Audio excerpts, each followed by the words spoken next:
नमस्कार। स्वागत है आपका आपका अपना यूट्यूब चैनल पॉलिटिकल अलायंस में।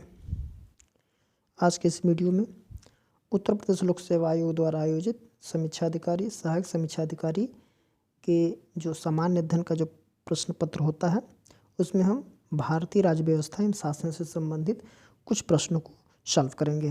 तो चलिए, आज का पहला प्रश्न है, भारतीय संविधान निम्न में से कौन सी नागरिकता प्रदान करता है?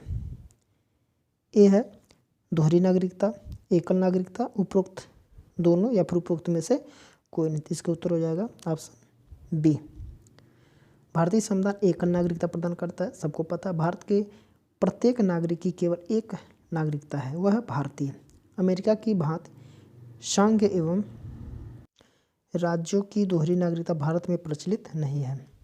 नेक्स्ट, भारत में नागरिकता की निम्नलिखित विशेषताओं में से कौन सी सही है? कौन सी सही है? राज्य तथा राष्ट्र की दोहरी नागरिकता, राज्य की एकल नागरिकता, संपूर्ण भारत की एकल नागरिकता। तो इसका उत्तर हो जाएगा संपूर्ण भारत की एकल नागरिकता। ऑप्शन सी इसका सही उत्तर हो जाएगा। नेक्स्ट, भारतीय नागरिकता नहीं प्राप्त की जा सकती है जन्म द्वारा, देशीकरण द्वारा, किसी भूभाग में सम्मिलन द्वारा, भारतीय बैंक में धन जमा करके। तो इसका उत्तर हो जाएगा भारतीय बैंक में धन जमा करके नागरिकता नहीं प्राप्त की जा सकती है। देखिए, भारतीय नागरिकता अधिनियम 1955 बाद में जो संशोधित किया गया द्वारा भारतीय नागरिकता जो कुछ तरीकों से प्राप्त किया जा सकता है, जैसे जन्म द्वारा, रक्त संबंध या वंशक्रम द्वारा, रजिस्ट्रीकरण द्वारा, देशीकरण द्वारा या और किसी भूभाग के सम्मेलन द्वारा। भारत के किसी बैंक में धन जमा करके कोई नागरिकता प्रदान नहीं की जा सकती, बल्कि ये क्या होता है, ये एक वाणिज्यिक व्यवहार होता है जो नागरिकता प्राप्त करने का तरीका नहीं है। नेक्स्ट, निम्न में कौन नागरिकता के अर्जन हेतु शर्तों को नियत करने के लिए सक्षम है? शर्तों को नियत करने के लिए सक्षम है चुनाव आयोग, राष्ट्रपति, संसद एवं राज्य विधानसभाएं सम्मिलित रूप से या फिर सांसद। इसका उत्तर हो जाएगा ऑप्शन डी, संसद। भारतीय संविधान के अनुच्छेद 11 में स्पष्ट किया गया है कि संसद को नागरिकता के बारे में विधि बनाने की संपूर्ण शक्ति होगी। इस शक्ति के प्रयोग में संसद ने नागरिकता अधिनियम 1955 अधिनियमित किया, जिसमें नागरिकता के अर्जन और समाप्ति के बारे में विस्तार से उपबंध किया गया है। नेक्स्ट, नागरिकता अधिनियम 1955 के अंतर्गत पंजीकरण द्वारा भारतीय नागरिकता प्रदान करने के लिए भारतीय मूल के व्यक्ति को भारत में कितने वर्ष बिताने होंगे? 5 वर्ष, 3 वर्ष, 7 वर्ष या 9 वर्ष या 10 वर्ष। इसका उत्तर हो जाएगा ऑप्शन सी, 7 वर्ष। नेक्स्ट, निम्नलिखित में कौन सा एक सही है? भारतीय संविधान में मूल अधिकारों को शामिल करने के लिए नेहरू रिपोर्ट 1928 ने समर्थन किया था। बिल्कुल सही है। भारत सरकार अधिनियम 1935 मूल अधिकारों को प्रश्रय दिया है, नहीं। अगस्त प्रस्ताव 1940 ने मूल अधिकारों को शामिल किए थे, बिल्कुल नहीं। क्रिप्स मिशन 1942 ने मूल अधिकारों को प्रश्रय दिया, बिल्कुल नहीं। तो इसका उत्तर हो जाएगा ऑप्शन ए। नेक्स्ट, निम्नलिखित में से किसको संविधान द्वारा मूल अधिकारों को लागू करने की शक्ति दी गई है? भारत के सभी न्यायालयों को, संसद को, राष्ट्रपति को, सर्वोच्च न्यायालय, उच्च न्यायालय को। इसका उत्तर हो जाएगा ऑप्शन डी। संविधान का अनुच्छेद 13 मूल अधिकारों के उल्लंघन के विरुद्ध न्यायालयों को न्यायिक पुनर्विलोकन की शक्ति प्रदान करता है। यह शक्ति केवल उच्चतम न्यायालय तथा उच्च न्यायालय को ही प्रदान की गई है। अपने इस शक्ति के अधीन उच्चतम न्यायालय एवं उच्च न्यायालय विधान मंडलों द्वारा पारित ऐसे किसी भी नियम को असंवैधानिक घोषित कर सकती है जो संविधान के भाग 3 अर्थात मूल अधिकार में दिए गए किसी भी उपबंध का क्या करता है, उल्लंघन करता है या फिर असंगत होती है। इसे बोलते हैं असंगत। नेक्स्ट, मौलिक अधिकार क्या है? वाद योग्य है, अवाद योग्य है, लचीला है या फिर कठोर है?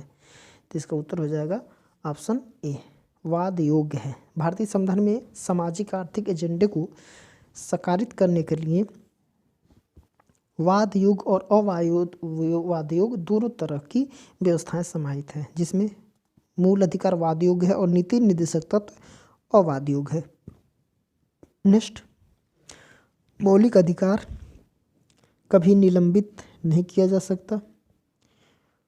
प्रधानमंत्री के निर्देशों से निलंबित हो सकते हैं, राष्ट्रपति की इच्छा पर निलंबित हो सकते हैं, आपातकालीन स्थिति में निलंबित किए जा सकते हैं। डी है इसका उत्तर, ऑप्शन डी, आपातकालीन स्थिति में निलंबित किया जा सकता है। मौलिक अधिकार नैसर्गिक एवं अप्रतिदेय अधिकार है जो राज्य कृत्य के विरुद्ध एक गारंटी के रूप में है।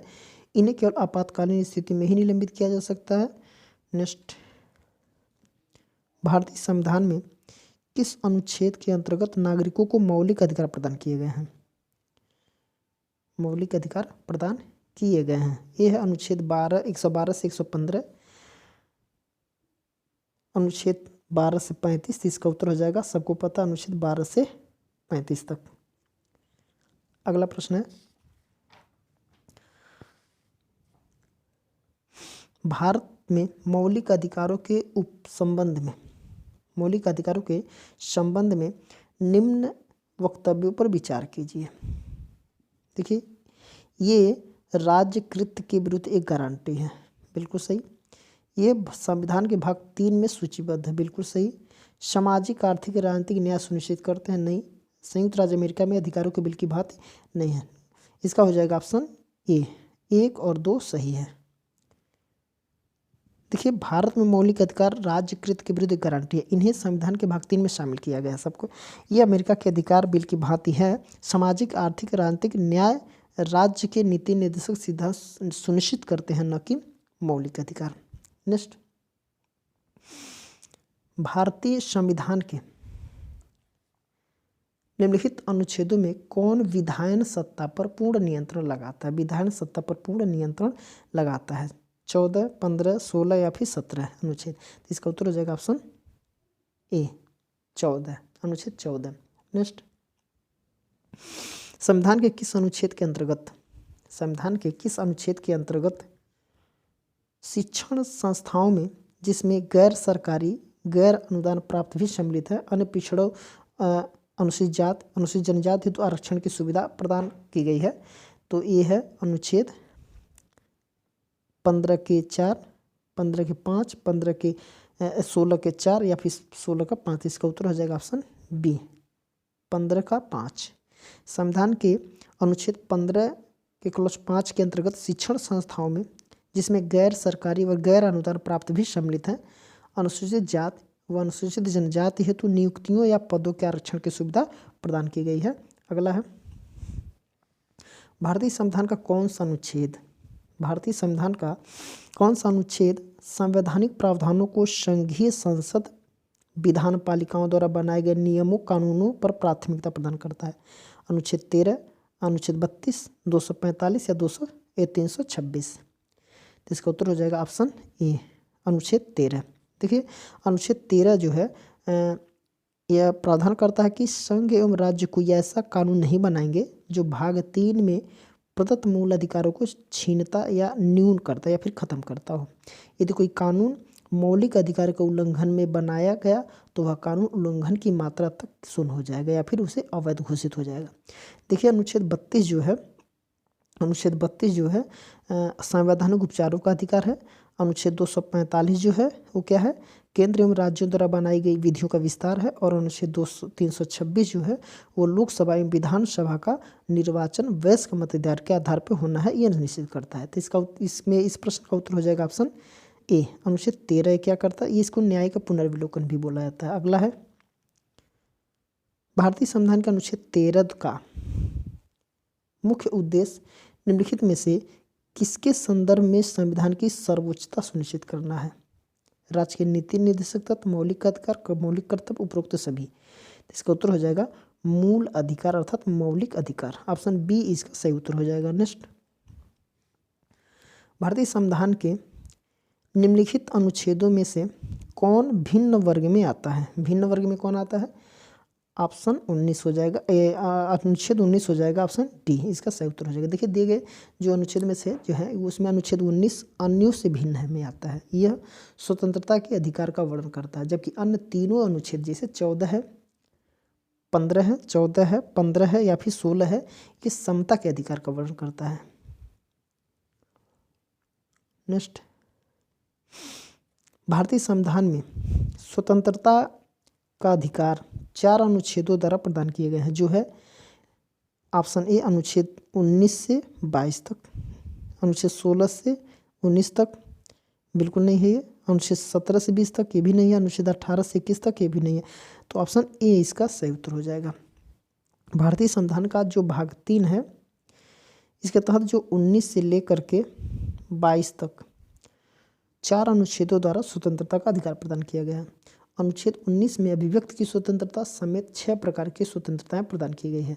अनुच्छेद 20 में अपराधों के दोषों सिद्ध के संबंध में संरक्षण, और 21 में प्राण एवं दैहिक स्वतंत्रता का संरक्षण, 21 क में शिक्षा का अधिकार, 22 के अंतर्गत कुछ दशाओं में गिरफ्तारी और निरोध के संरक्षण प्रदान किया गया है। नेक्स्ट, निम्नलिखित में से किसने भारतीय न्यायालय को समान कार्य के लिए समान वेतन मौलिक अधिकार निगमन करने हेतु सक्षम है? ये है संविधान की प्रस्तावना में प्रयुक्त समाजवादी शब्द, ए को संविधान के अनुच्छेद 14 के साथ मिलाकर, ए को संविधान के 16 के साथ मिलाकर, ए बी सी सभी को मिलाकर। इसका उत्तर हो जाएगा ए बी सी सभी को मिलाकर। भारतीय न्यायालय को प्रस्तावना में प्रयुक्त समाजवादी शब्द और अनुच्छेद 14, 16 और 39 डी के एक साथ मिलाकर समान कार्य के लिए समान वेतन को मौलिक अधिकार के रूप में निगमित करने हेतु सक्षम किया गया है। अगला प्रश्न है, धर्म आदि के आधार पर विभेद का प्रतिषेध भारत के संविधान का अनुच्छेद 15 एक मूल अधिकार है, जिसे इसके अधीन वर्गीकृत किया जाएगा। धर्म की स्वतंत्रता का अधिकार, शोषण के विरुद्ध अधिकार, सांस्कृतिक और शैक्षिक अधिकार और समता का अधिकार। इसका उत्तर हो जाएगा समता का अधिकार, ऑप्शन डी। नेक्स्ट, भारतीय संविधान में जैसा निहित है कि निम्न में से कौन सा समानता के मौलिक अधिकार में सम्मिलित नहीं है? कानून के समक्ष समता, सामाजिक समानता, अवसर की समानता, आर्थिक समानता। इसका उत्तर हो जाएगा ऑप्शन डी, आर्थिक समानता। कानून के समक्ष समानता अनुच्छेद 14 के तहत, सामाजिक समानता अनुच्छेद 15 के तहत तथा अवसर की समानता जो 16 के तहत समानता के मौलिक अधिकार में शामिल है, जबकि आर्थिक समानता इसमें शामिल बिल्कुल नहीं है। नेक्स्ट, मौलिक अधिकारों के अंतर्गत कौन सा अनुच्छेद बच्चों के शोषण से संबंधित है? जो मूल अधिकार है इसके अंतर्गत कौन सा ऐसा अनुच्छेद है जो बच्चों के शोषण से संबंधित है? तो 17 ये बिल्कुल नहीं है, 18 भी नहीं है, ठीक है, और 23 भी नहीं है, 24 सही उत्तर हो जाएगा इसका। संविधान के अनुच्छेद 24 के अनुसार 14 वर्ष से कम आयु के किसी बालक को किसी कारखाने या खान में काम करने के लिए नियोजित नहीं किया जाएगा या किसी अन्य परिसंकटमय नियोजन में नहीं लगाया जाएगा। 17 क्या है? अस्पृश्यता है। 18 क्या है? उपाधियों का अंत किया गया है। और 23 क्या है? मानव के दुर्व्यापार और बलात् श्रम का प्रतिषेध किया गया है। नेक्स्ट, मूल अधिकारों से संबंधित संविधान के निम्नलिखित अनुच्छेदों में से कौन एक प्रत्यक्ष रूप से बालकों के शोषण से संबंध है? इसका उत्तर हो जाएगा ऑप्शन सी, अनुच्छेद 14।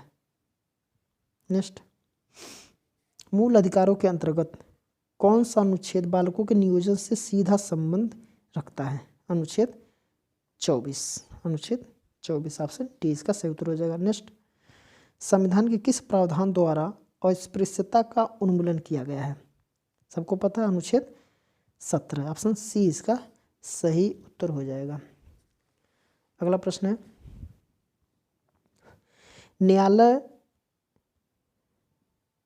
उपधारित कर सकता है कि अपराध गठित करने वाला कोई व्यक्ति कोई कृत्य अस्पृश्यता के आधार पर किया गया था यदि ऐसा अपराध किस संबंध में किया गया? किसके संबंध में? अनुसूचित जाति के सदस्य, अनुसूचित जनजाति सदस्य, किसी भी समुदाय के सदस्य या उपरोक्त में से कोई नहीं। इसका उत्तर हो जाएगा अनुसूचित जाति के सदस्य के संदर्भ में। ऑप्शन ए इसका सही उत्तर हो जाएगा। देखिए, नागरिक अधिकार संरक्षण अधिनियम 1955 की धारा 12 के तहत जो है धारा 12 के तहत न्यायालय उपधारित कर सकता है कि अपराध गठित करने वाला कोई कृत्य अस्पृश्यता के आधार पर किया गया था यदि ऐसा अपराध अनुसूचित जाति के सदस्य के संबंध में किया गया है।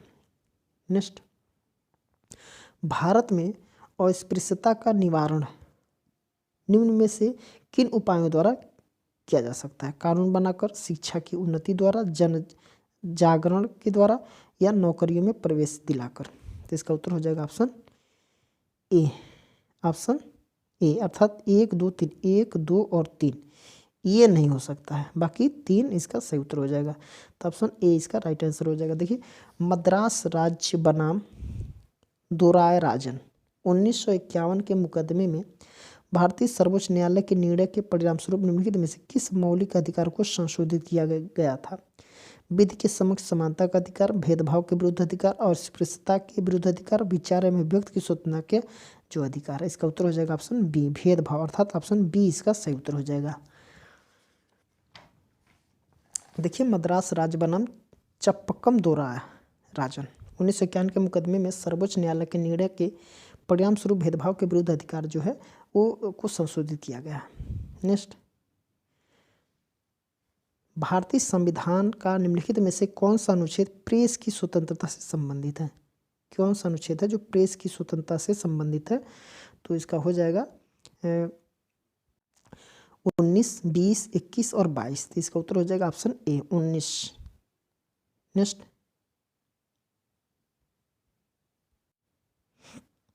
भारतीय संविधान के किस अनुच्छेद में भाषण एवं अभिव्यक्ति की स्वतंत्रता के मूल अधिकार का प्रावधान है? भाषण एवं अभिव्यक्ति की स्वतंत्रता के मूल अधिकार प्रावधान किया गया है।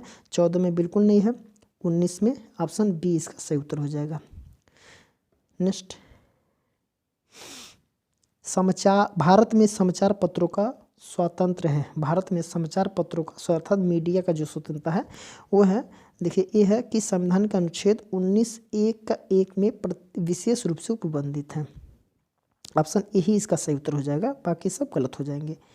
देखिए, भारत में समाचार पत्रों का स्वतंत्र संविधान के सीधे उपबंधित नहीं है। यह संविधान के अनुच्छेद 19(1) का ए में प्रत्याभूत अभिव्यक्ति में के व्यापक स्वतंत्र में निहित है। सर्वोच्च न्यायालय ने साकल पेपर्स लिमिटेड बनाम भारत संघ AIR 1962 में वाद में यह निर्णय लिया कि वाक और अभिव्यक्ति की स्वतंत्रता में प्रेस की स्वतंत्रता शामिल है। नेक्स्ट, निम्नलिखित में से किस आधार के कारण नागरिक की विचार अभिव्यक्ति की स्वतंत्रता पर प्रतिषेध नहीं लगाया जा सकता? भारत की संप्रभुता, लोक व्यवस्था, न्यायपालिका का अपमान, वांछनीय आलोचना या फिर उपरोक्त सभी। इसका उत्तर हो जाएगा ऑप्शन डी, वांछनीय आलोचना। देखिए, भारतीय संविधान के अनुच्छेद 19(2) जो अनुच्छेद 19 का दूसरा है के तहत नागरिकों के विचार अभिव्यक्ति की स्वतंत्रता पर भारत की संप्रभुता, अखंडता, राज्य की सुरक्षा, विदेशी राज्यों से मित्रतापूर्ण संबंध, लोक व्यवस्था, शालीनता या नैतिकता, अदालत की अवमानना, मानहानि या किसी अपराध के संरक्षण के आधार पर युक्त प्रतिबंध लगाया जा सकता है। नेक्स्ट है कि भारतीय संविधान का कौन सा अनुच्छेद व्यक्ति के विदेशी यात्रा के अधिकार को संरक्षण प्रदान करता है? ये है 14, 19, 21 या कोई नहीं। तो इसका उत्तर हो जाएगा अनुच्छेद 21, ऑप्शन सी इसका राइट आंसर हो जाएगा। देखिए, सतवन सिंह बनाम असिस्टेंट पासपोर्ट कमिश्नर नई दिल्ली AIR 1957 तथा मेनका गांधी बनाम भारत संघ AIR 1978 के मामलों में यह निर्धारित किया गया है कि अनुच्छेद 21 में प्रयुक्त दैहिक स्वतंत्रता शब्दावली में संचरण का अर्थात इच्छानुसार कभी भी तथा कहीं भी जाने का अधिकार आता है, जिसमें विदेश भ्रमण भी शामिल है। नेक्स्ट है, निम्नलिखित अधिकारों में से कौन सा अधिकार अनुच्छेद 19(1)(d) को अनुच्छेद 21 से मिलाकर पढ़ने पर प्राप्त होता है? विदेशी यात्रा का अधिकार, शरण पाने का अधिकार, एकांतता का अधिकार, सूचना प्राप्त करने का अधिकार। इसका उत्तर हो जाएगा एकांतता का अधिकार, ऑप्शन सी इसका सही उत्तर हो जाएगा। नेक्स्ट है, संविधान के अनुच्छेद 25 के अनुसार धर्म स्वतंत्रता का अधिकार किसके अधीन नहीं है? किसके अधीन नहीं है? सार्वजनिक व्यवस्था, स्वास्थ्य, सदाचार या मानवता। तो इसका उत्तर हो जाएगा ऑप्शन डी, मानवता। देखिए संविधान का अनुच्छेद 25(1) के अनुसार लोक व्यवस्था, सदाचार और स्वास्थ्य के उपबंधों के अधीन रहते हुए सभी व्यक्तियों को अंतःकरण की स्वतंत्रता का और धर्म के अबाध रूप से मानने, आचरण करने और प्रचार करने का समान अधिकार होगा। अतः इसमें मानववाद सम्मिलित नहीं है। नेक्स्ट, संविधान के किस अनुच्छेद के अंतर्गत सिखों द्वारा कृपाण धारण करना धार्मिक स्वतंत्रता का अंग माना गया है?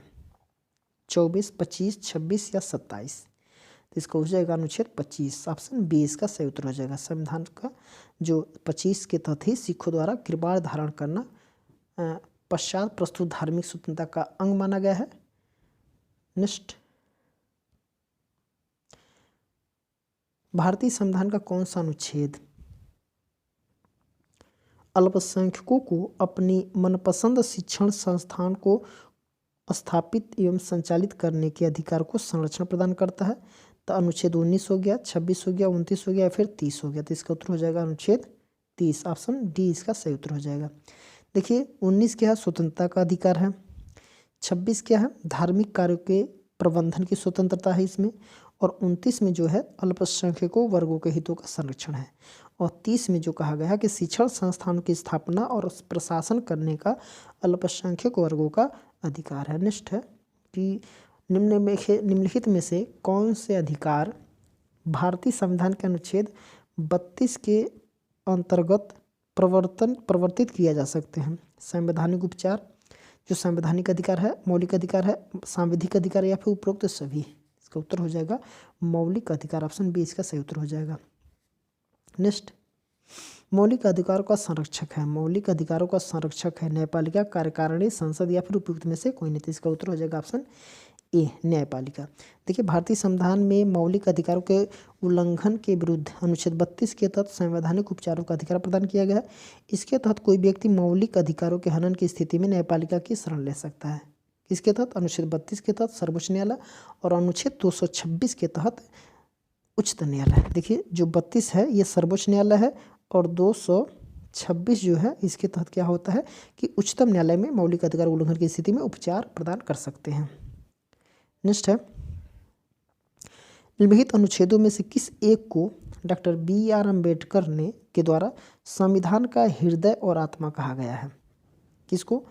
अनुच्छेद 14, 25, 29 या 32? तो इसका उत्तर हो जाएगा ऑप्शन डी, अनुच्छेद 32। देखिए वैसे अगर पूछा जा रहा तो प्रस्तावना हो जाता शब्द, अगर वैसे पूछा जाए कि संविधान का आत्मा कौन है तो उसका प्रस्तावना कहा जाता, लेकिन BR अम्बेडकर ने अनुच्छेद 32 को हृदय एवं आत्मा कहा था।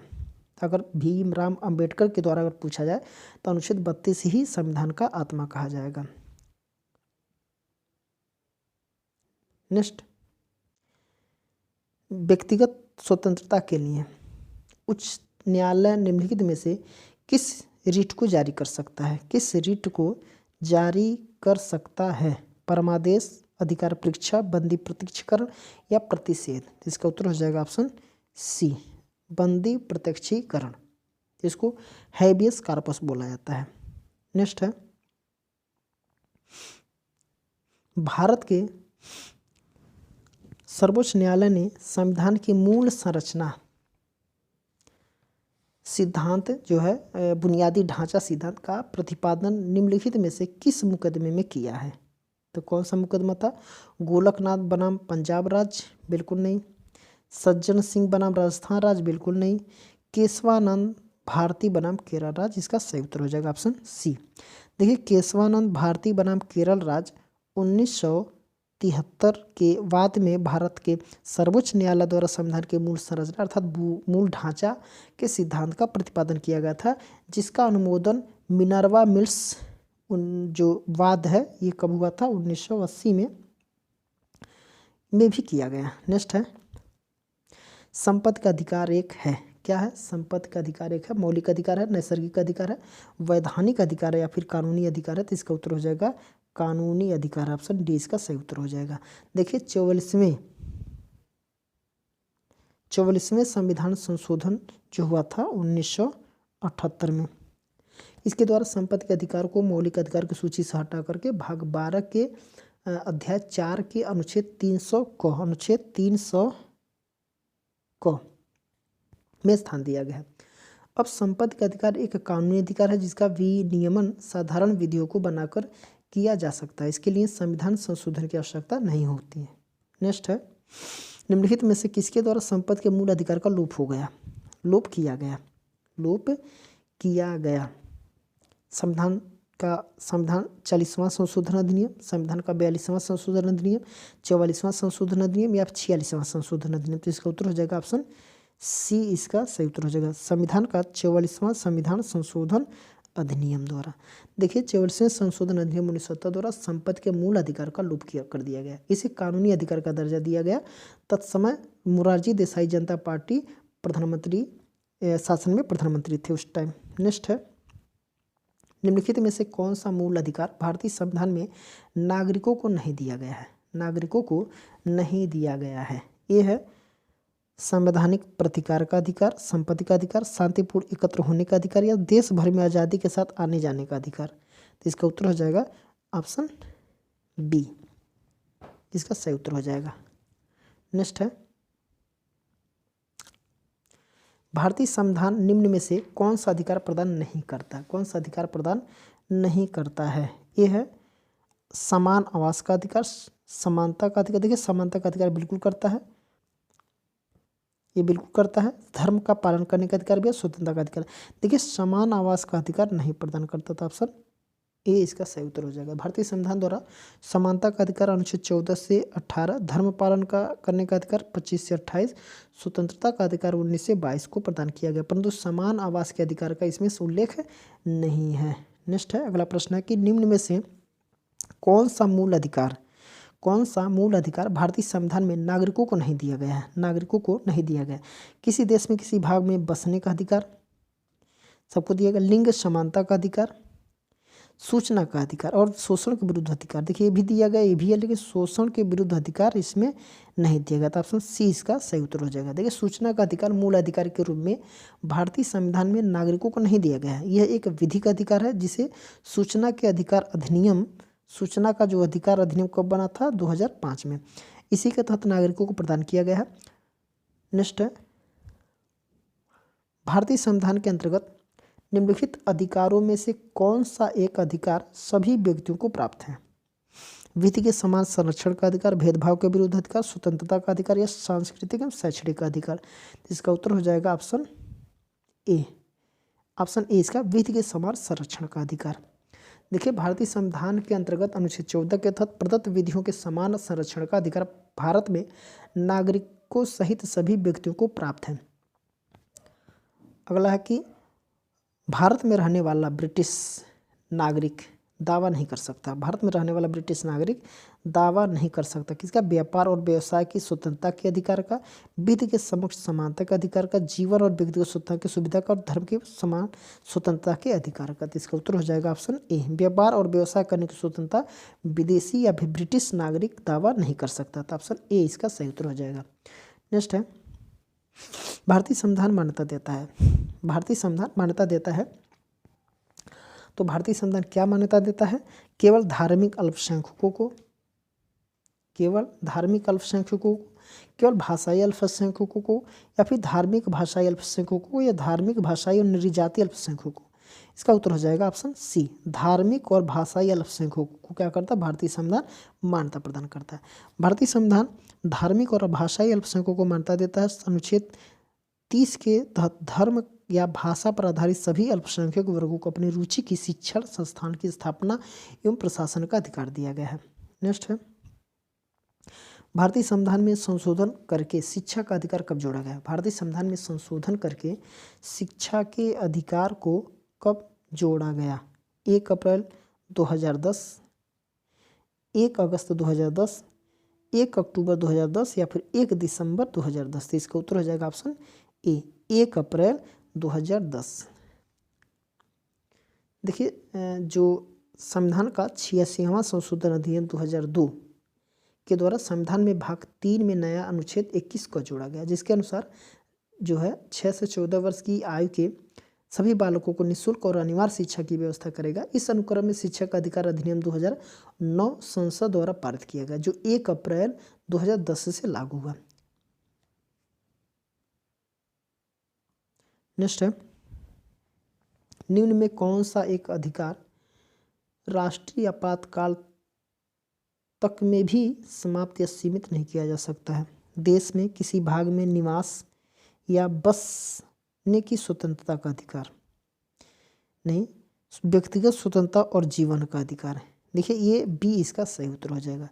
44वें संविधान संशोधन 1978 के बाद अनुच्छेद 21 में प्रदत्त प्राण एवं दैहिक स्वतंत्रता का मौलिक अधिकार, जीवन का अधिकार राष्ट्रीय आपातकाल में की स्थिति में भी सीमित या समाप्त नहीं किया जा सकता।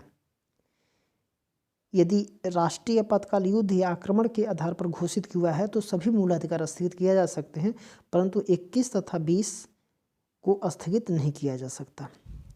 अगला है, भारतीय संविधान के अनुच्छेद 25 में प्रयुक्त जो है हिंदू शब्द है वह किसे सम्मिलित नहीं करता? बौद्ध, जैन, पारसी और सिख। देखिए बौद्ध धर्म, जैन धर्म और सिख धर्म, ये सभी के सभी 3 धर्म ये हिंदू से ही निकला हुआ माना जाता है, लेकिन जो पारसी है ये हिंदू से निकला हुआ धर्म नहीं माना जाता। तो ऑप्शन सी इसका सही उत्तर हो जाएगा।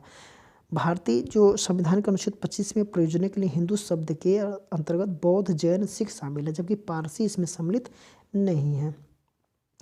किसी अपराध के अभियुक्त को स्वयं अपने विरुद्ध गवाह बनने के लिए बाध्य नहीं किया जा सकता। भारतीय संविधान के किस अनुच्छेद में यह प्रावधान है? अनुच्छेद 20(3) में, अनुच्छेद 21 में, 22 में या 74 में? इसका उत्तर हो जाएगा ऑप्शन ए, 20 का क्लॉज 3 में। नेक्स्ट है, संविधान का कौन सा अनुच्छेद दोष सिद्ध के संबंध में अभियुक्तों को दोहरे दंड एवं स्व अभिशंसन के संरक्षण प्रदान करता है? 19, 22, 21 या 20? इसका उत्तर हो जाएगा अनुच्छेद 20, ऑप्शन डी इसका राइट आंसर हो जाएगा। देखिए संविधान के अनुच्छेद 20(2) के अनुसार किसी व्यक्ति को एक ही अपराध के लिए एक बार से अधिक अभियोजित या दंडित नहीं किया जा सकता। अनुच्छेद 20(3) के अनुसार किसी अपराध के लिए अभियुक्त किसी व्यक्ति को स्वयं अपने विरुद्ध साक्षी होने के लिए बाध्य नहीं किया जाएगा। अगला प्रश्न है, भारतीय संविधान के किस अनुच्छेद में विधि की सम्यक प्रक्रिया के सिद्धांत को शामिल किया गया है? विधि के सम्यक प्रक्रिया के सिद्धांत को शामिल किया गया है जो है अनुच्छेद 11, 16, 21 या 26? तो इसका उत्तर हो जाएगा 21, अनुच्छेद 21, ऑप्शन सी सही हो जाएगा। नेक्स्ट है, बंधुआ प्रत्यक्ष बंदीकरण अधिनियम के अंतर्गत एक व्यक्ति बिना मुकदमा चलाए बंदी बनाया जा सकता है 1 माह के लिए, 3 माह के लिए, 6 माह के लिए या फिर 9 माह के लिए? तो इसका उत्तर हो जाएगा 3 माह के लिए, ऑप्शन बी इसका सही उत्तर हो जाएगा। देखिए प्रत्यक्ष बंदीकरण अधिनियम के अंतर्गत एक व्यक्ति को बिना मुकदमा चलाए 3 माह के लिए बंदी बनाया जा सकता है। अनुच्छेद 22(4) के अनुसार यदि निरोध 3 माह से अधिक के लिए है तो यह मामला सलाहकार बोर्ड को निर्दिष्ट किया जाना चाहिए। ऐसे व्यक्ति को निरोध के तभी रखा जा सकेगा या सलाहकार बोर्ड का यह मत हो कि ऐसे निरोध के लिए पर्याप्त आधार हैं तो ही रखा जाएगा, अन्यथा नहीं रखा जाएगा। अगला प्रश्न है और इस सेट का ये आखिरी प्रश्न हो जाएगा, बंधुआ मजदूर उन्मूलन अधिनियम संसद में पारित किया गया। कब किया गया? 1971 में, 76 में, 1979 में या फिर 1981 में? इसका सही उत्तर हो जाएगा 1976 में, ऑप्शन 20 का सही उत्तर हो जाएगा। देखिए बंधुआ मजदूर उन्मूलन अधिनियम संसद के 1976 में पारित किया गया, जिसका उद्देश्य अनुच्छेद 23 में परिप्रेक्ष्य में है, जो केवल बंधुआ श्रमिकों को मुक्त करना ही नहीं अपितु उसके पुनर्वास की व्यवस्था भी करना है। तो ये प्रश्न आखिरी था और इस वीडियो का लास्ट प्रश्न था। तो आज के लिए मात्र इतना ही, हम लोग प्रश्नों को सॉल्व करेंगे, इसके आगे को प्रश्नों को हम लोग अगले वीडियो में लेकर के आएंगे। तो आज के लिए मात्र इतना ही। इस वीडियो को आप लोग लाइक कर दीजिएगा और अपने दोस्तों के पास शेयर भी कर दीजिएगा।